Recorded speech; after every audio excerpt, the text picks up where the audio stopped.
Good morning, everybody. My name is Christy Rimmel. I am the president of our DFW Veterans Chamber of Commerce, and I am happy to introduce Chris, who will introduce our guest speaker for today. Chris? Morning, everybody. My name is Chris Smith, and I'm a financial advisor with Edward Jones and also a 23-year veteran, almost 23 years, veteran of the United States Air Force. I was actually a Russian linguist in the Air Force. And I just wanted to thank all the financial planners and advisors that are in the room today. I think, we're in one of those cool industries where we pay for ourselves really in the advice that we give. So if you're not working with a professional, please consider reaching out to one of the ones in this group. I think we've got some amazing ones. It is my honor today to introduce one of the founding members of our chamber. So Irving's been around this chamber before this chamber was a chamber. So Irving is one of the heartbeats of our chamber, and kind of the guy, when you see a duck swimming on water, Irving is the legs underneath, just spinning everything and making everything turn. We're on the leadership team. We're very grateful for all the work that he does pro bono, and we're happy to have him speak to us today about something that he's passionate about because he lives it every day, and that's franchising. So without further ado, I'll go ahead and pass it on to Irving. Wow, Chris, man, you're amazing at what you do. I tell you, we need you to introduce everybody like that because it keeps you so motivated. Now I want to even do more for the chamber. But no, I love this group. I love helping veterans. I mean, that's what I do. I'm a passionate patriot. My father was a veteran, World War II, B-17 flight engineer, based in Saipan. Flew many missions over Japan and survived several kamikaze attacks, just crazy stories about that generation and what he's achieved. And ever since he's told me those stories, I've just had such great pride in, all people who serve our country. I'm going to get all teary-eyed because he passed 4 years ago, and he's a great man. So anyway, so thank you so much. I am the director of entrepreneurship for the chamber. And what I try to do is bring value-added content to our members. This week, make sure you keep tuning on this week. The next couple of speakers are going to be wonderful speakers who talk about how to grow your business. We have a woman named Holly Kaplan, great coach, sharing her personal experiences of empowerment. We have Dennis and Trish Stetzler. They're actually members of the Houston Chamber, and they're business coaches. They too are a powerhouse. So you're going to definitely get a lot from them. So tune in. And I'm going to be reaching out to the Dallas County Small Business SBE. They're going to be working with us to talk to our members about how to secure Dallas contracts. So that's going to be extremely valuable partnership. I'll be bringing that to everybody in the coming months. So let me share my screen. As Chris mentioned, I'm also a franchise consultant. I help people get into business for themselves. And let me share my screen, and hopefully I can go into presentation mode without messing things up too much. All right, does everyone see my slides? Yeah, is that coming out? Okay.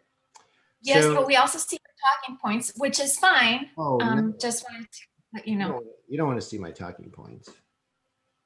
Let's see if I can share the right screen. That would be this. Is that a better? Yes. Perfect. All right, there. Yeah. You don't need to see my talking points. So anyway, today I'm going to talk about the Veterans Advantage. But a little bit about my background. I work for a company called Franchoice. They're the premier franchise consulting firm in the country. Also a member of the International Franchise Association, of course, director of entrepreneurship here with the chamber. I spent 25 years in marketing. Actually, I was the developer of the Got Milk campaign back in the 90s. The original campaign, worked with Diet Coke, great career. But I realized after spending a career climbing a ladder that it really wasn't fulfilling enough. I wanted to own my own business, never really knew how. I was introduced to franchising and it changed my life. So that was over 5 years ago. So now I'm the owner of Indoor Cycling Studio. And I have the privilege of having Bonetta and Dan riding with me. Enjoy seeing their faces outside of the chamber meetings. My wife and I run it, and we own it as a third income, third business, semi-absentee. And I'll talk a little bit about how that works. But I'm also a franchise consultant. So I was inspired so much in discovering the world of franchising that I decided to help others discover franchising as well. Now, veterans are, and no surprise, right, because it is chamber, incredible business-minded people. A quarter of all veterans coming out are interested in starting their own business, according to the U.S. Small Business Administration. And the reason being is that a lot of us who want to get into our own business want to be our own boss. We want flexibility, quality of life, pursue a passion, status, and of course, we're all on that effort to establish wealth.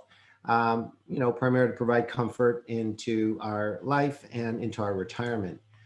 We all know franchising. And the funny thing is, including myself, 99% of people I talk to when I mention the word franchise, they automatically think about McDonald's. Yes, they are the grandfather of franchising, but probably one of the hardest businesses to get into because A, it costs over $1 million to get into, but also there's lots of employees, low margins, high volume, long hours. They're open for breakfast. They're open for dinner 7 days a week. I don't necessarily recommend that, right? Franchising doesn't have to be that hard. But the many advantage of franchising is that it's a proven model. It's a business that's been successful and successful not only for the originating concept, but successful for anywhere from 200 to 600 franchisees who are delivering the service every day. The whole idea is that, they're delivering a service that's been proven in the original concept and now bringing it to their market. It's a business partnership that is led by a professional executive team.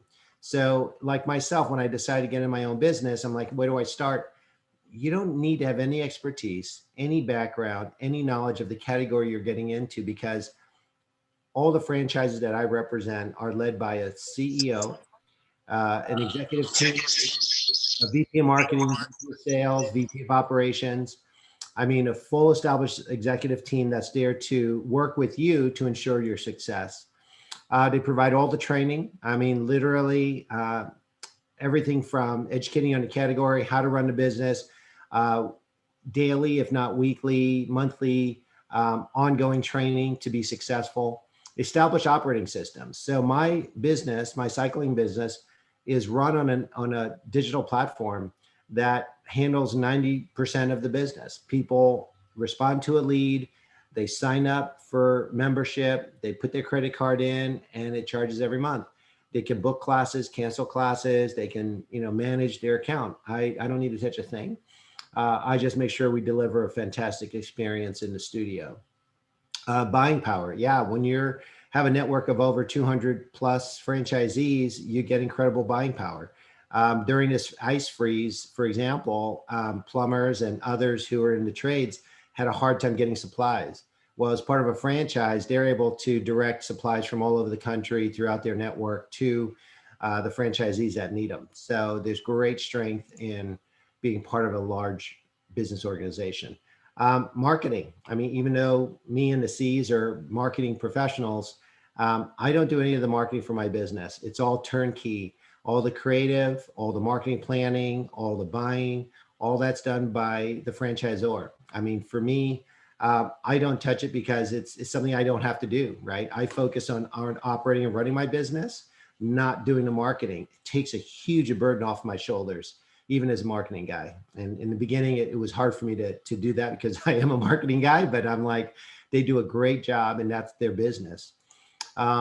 Ongoing support, as I mentioned, they're here to ensure your success. So during the pandemic, I mean, gosh, I leaned into corporate so much and they jumped through hoops to make us all successful. So, I mean, I'm here today because of that, right? So no matter what happens, whether it's a local isolated issue with myself or a national issue, they're there to provide the support. And innovation. I mean, they're there to help continue to evolve your business. All of you business owners know that if you just keep doing the same old thing, same old thing, same old thing, it gets old. I mean, customers need fresh services. They need innovation. Whether it's ease of doing service with you or a unique offering, right? So that's one of the benefits is that, corporate is there to provide and continue to innovate to increase your revenue stream and sources of revenue and margins. So why do veterans have an advantage? The US military is the largest franchise system in the world. Every branch, every recruit that comes in is like a new franchisee. Veterans are proven to outperform the average franchisee by 25%, according to Fran data. I mean, no question why. I mean, you look at the quality of this group and the people that part of this group, but the real reasons why is that the military has given you the foundation, discipline, background to succeed, no matter what you do in business ownership. I mean, veterans learn faster. I mean, you think about it, every 3 years, you got a new assignment. They slap you a new SOP and they're expecting to deliver it within days, right? With excellence.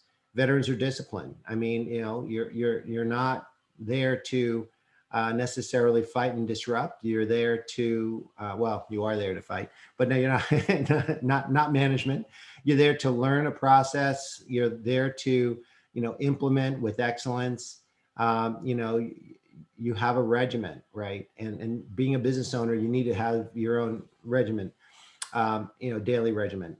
You're problem solvers, right? So you're taught to execute a system, but if anything goes awry, you're taught to, adapt and overcome. And you're great at following instructions and providing leadership. Again, that's what you do for the day you walk in with boot camp and basic training. They don't expect you to come in knowing to be a soldier. They want you to come in with a willingness to learn and a willingness to do your best. And that's exactly what a franchise system is looking for you to do as well. So the real challenge is, hey, how do I find the right business? That's always the biggest challenge. And actually, I have the privilege of working with Jeff Parker's son, Jamal, who's an outstanding young man. I tell you, Jeff, you ought to be proud. He is the most intelligent, articulate. I mean, every time I get on the phone with him to consult about the business that might be his future, I mean, he and I talk for hours about everything in life. Just such a great guy.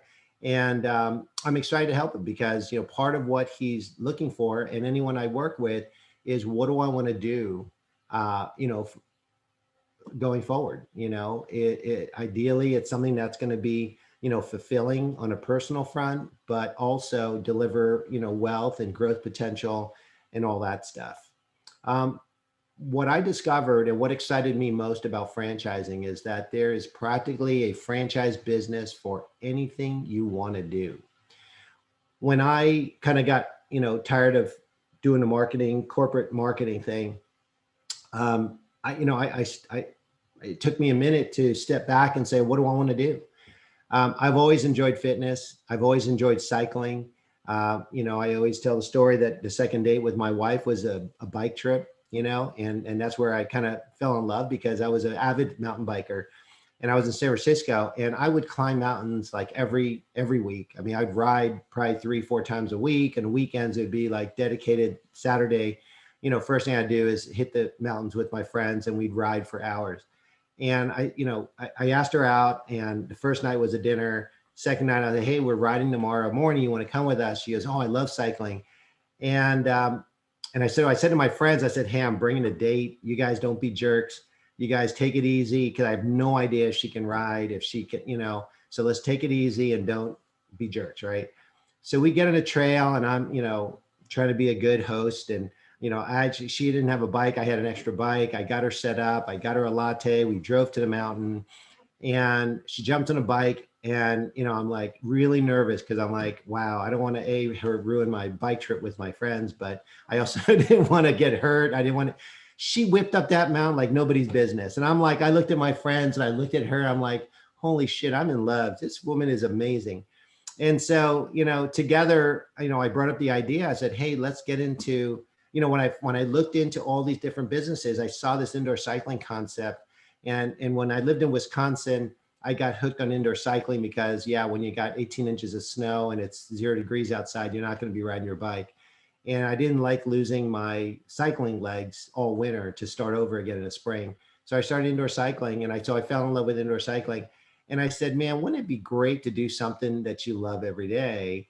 And the saying is true. If you do what you love every day, you don't have to work a day in your life. And so most of what I do when I own my cycling studio is I ride. I go and interact with my members.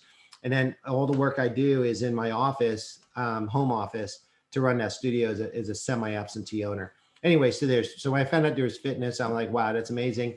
There's food concepts, of course. There's health services, home services, business to business. I mean, I have a shipping logistics business, IT businesses like what Jeff does. I mean, there's retail, there's beauty. I mean, there's eyelashes, there's massage, there's facials, there's all types of automotive, education, there's in-home tutoring, there's like early childhood daycare education preschool centers. I mean, there's martial art, there's everything, you name it. There's a franchise for it. So that's the exciting thing, is helping people discover their passion and helping them do something that, they probably never thought they'd do. But for example, some of these home services, they're home-based businesses. So they're low cost, high margin. I mean, you're making 40% on margin on some of these services, and they're doing gangbusters. I mean, people in real estate, I have some realtors who are doing a second line of business in the home painting and flooring business. Because what's the number one and number two thing that you do when you buy or sell a house? You paint it and you put new flooring in. I mean, it's an incredible, business. Now, in terms of ownership, there's also lots of flexibility with different ownership models. Semi-absentee is when you're not actually running the day-to-day business. You have a manager running that business. And that's what I have. I have a manager running the business. We do a weekly meeting over the phone or in person, depending on my schedule. And it takes about 20 hours a month to run this business, and it generates a 6-figure gross income. Executive ownership is similar to semi-absentee, but you own multiple businesses.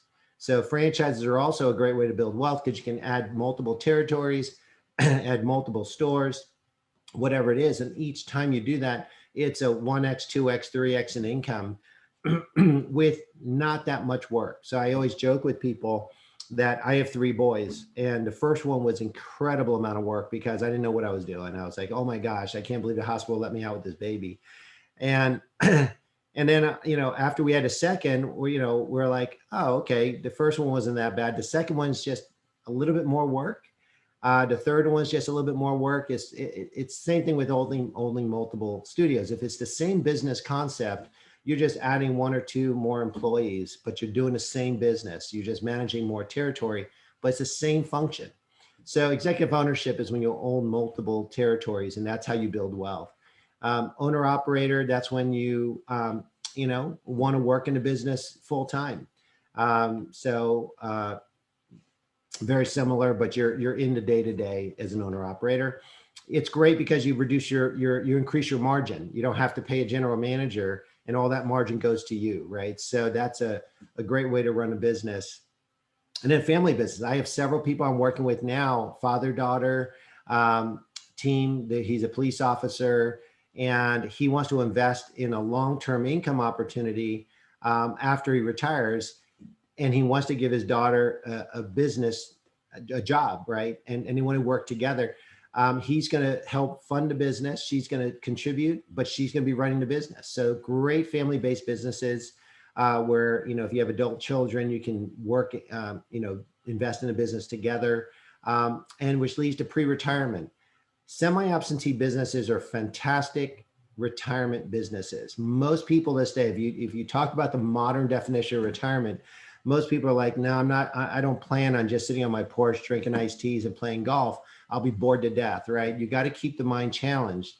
Bernie can tell you that, if you don't keep your mental game up, you're going to get, you're going to have dementia. You're going to lose your memory. Same thing with your body. If you don't exercise, and maintain your physical stature, your muscle tone. You're not going to be able to walk. You're not going to be able to sit up straight. You got to keep your mind and body healthy and active. A lot of people have that understanding of the modern definition of retirement. And they're like, yeah, I want to do something and keep myself challenged. A semi-absentee franchise business is ideal for that. You can continue to earn a six-figure income with only 20 hours a month. The other 20 hours, you can play golf, you can go, fishing and do whatever you want to do, volunteer. It's a fantastic pre-retirement option. And a lot of people 5 years out are thinking that way, so that they can get it up and running. So as soon as they retire, they don't skip a beat. My services are free. So that's the best thing. I kind of work like a real estate agent.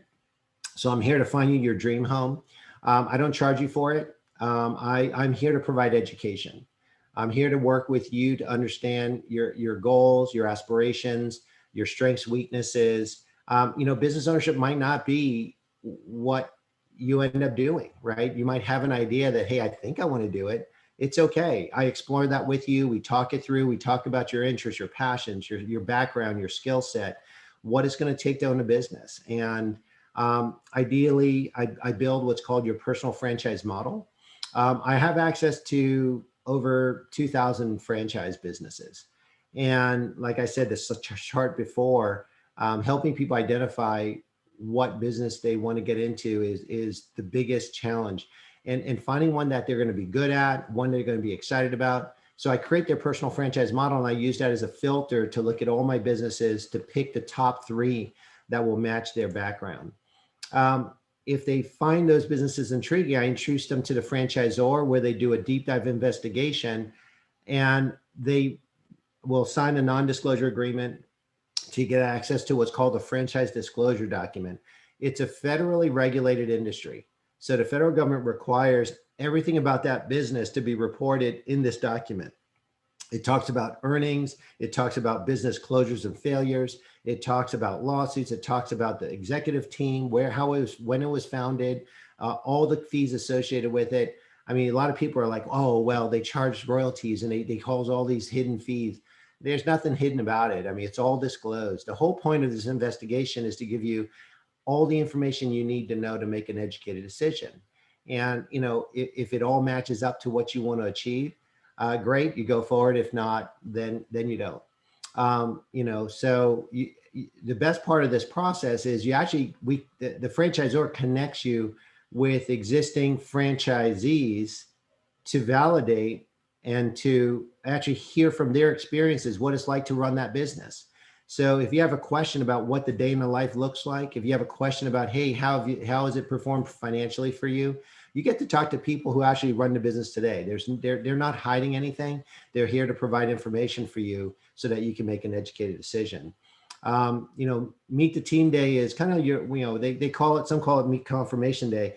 They'll fly you on their expense to the headquarters as your final kind of evaluation step. If they approve you and they invite you to come down, you get to meet the executive team face to face. You get to experience the brand and the business.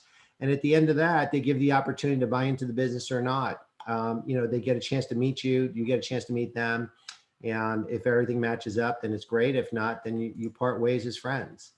So, like I said, it's a two-way process. They interview you, you interview them. You have to be approved by the franchisee before you can actually buy into the business. A lot of people don't understand that or don't realize that they don't take everyone. And the reason why is because they know that a business closure and failure is going to be a negative mark in their FDD. And they're going to put all the power that they have to make you successful.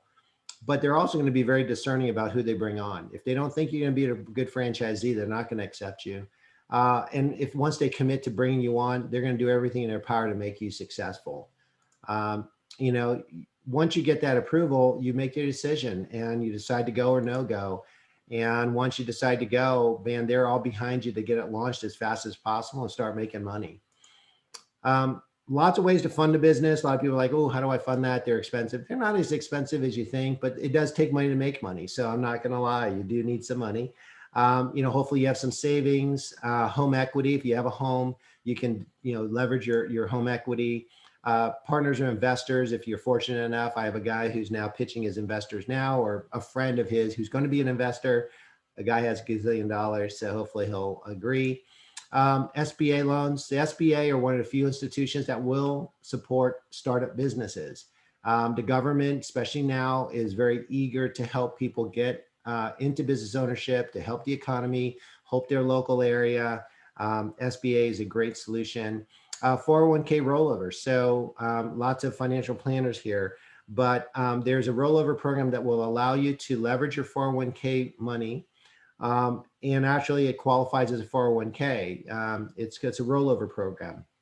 Basically, you're going to be buying shares of your own startup company as if you're buying shares of a Microsoft or an Apple, or a Ford Motor Company.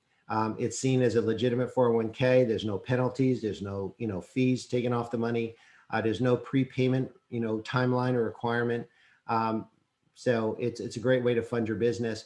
And of course, conventional business loans, lines of credit, things like that are available. Veterans have lots of other benefits. Most franchisors offer a franchise discount on their franchise fee to veterans. It could be very sizable. It could be up to $10,000. Just a great way to help support veterans. Financial service discounts. So, if you're using any of these programs like an SBA loan or the rollover program, there's discount service fees for doing things like that. And of course, as a transitioning military, there's lots of things the government offers, skills bridge, business foundational courses, boots to business. We had a VBOC that I engaged with here in Arlington. Great group, great organization. So lots of services to help before you even get out. So, that was a lot. I'm going to open up for questions. There's my contact info. Before I take it off the screen, someone may have a question about screens, but any questions out there? Hey, Irving, I got a quick shout out before I have to take off, if you got a second. Yeah. Just for everyone on the call, you don't have to be ready to talk to Irving. So I've talked to Irving about this, and we spoke for a good over an hour, and I wasn't ready, but I was just interested. But after our conversation, it gave me a goal, a concrete goal, a number associated with that goal that me and my wife can now work towards. And then that blossomed into, well, what about our son? And he's only 13. But we get so passionate about the opportunities there that it's exciting, and it gives you something to think about and strive towards. And if anyone's even thinking about it, you don't have to be ready. Give Irving a call. Irving, he's pretty awesome to talk to anyways. He's down to earth, and he's going to shoot you straight. So give him a shout if you're even thinking about it. And it may not be for you. It may be for your son or grandchild or your wife or who knows. But I appreciated the conversation I had with Irving, and I know it's something that I'm still excited about. And one day we're finally gonna pull the trigger on it. I appreciate it, Irving. Thanks, Scott, man. That was awesome. And is that Jamal on the screen? Yeah, you got to unmute yourself there. Actually, Irving, no, that's not Jamal. Oh, okay. This is the original one stopper. This is Tony, guys. How's it going? All right. Oh, wow. We finally get to see Tony. All right. Well, I thought maybe I had a chance to meet Jamal. So one of these days I'll get a chance. I'm sorry. I thought he was going to sleep through breakfast. I didn't know he was going to show up today. Anyway, so anyone have any other questions? Yeah, Stuart. Yes, I really want to dovetail on what Scott said was in my interview with Irving on my program. The one thing that I didn't realize, and I think a lot of us don't realize, is that you don't have to give up your day job to be a franchisee. That Irving has got all kinds of opportunities for people to do a part-time franchise. Do it from your home. Do it in your spare time. And it's worth looking into. And like Scott said, you don't have to have the money on the table today to do it, but start the process and think about it, because I'm retired now, and I'm always thinking about what I want to do with my life.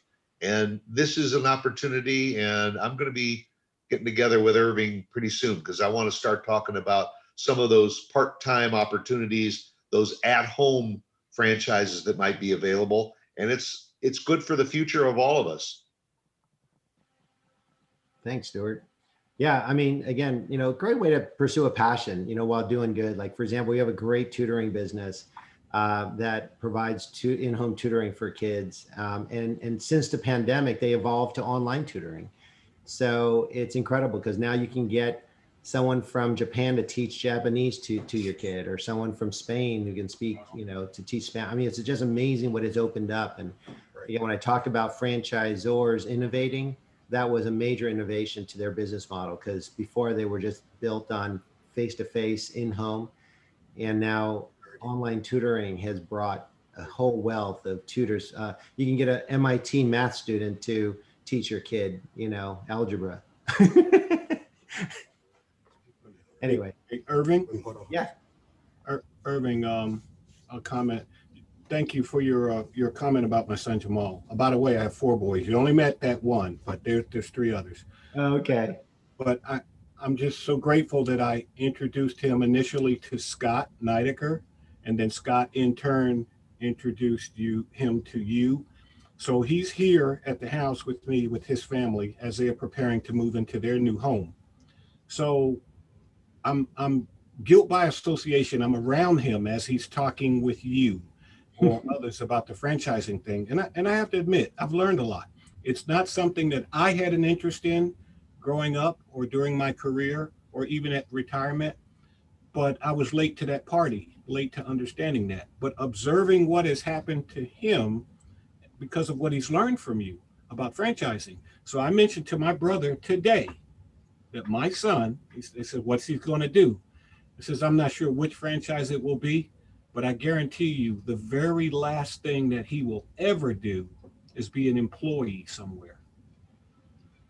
And actually, to lean onto that, last night before you came into the room, Jamal and I were talking, and so we actually opened up a dialogue about this and about entrepreneurship and businesses. So we were actually discussing it. So this kind of makes sense. This taps into what the source of that conversation was last night that he and I were discussing. I think he will never be an employee. So thank you, Irving. And Scott, thanks for the alley-oop over to Irving.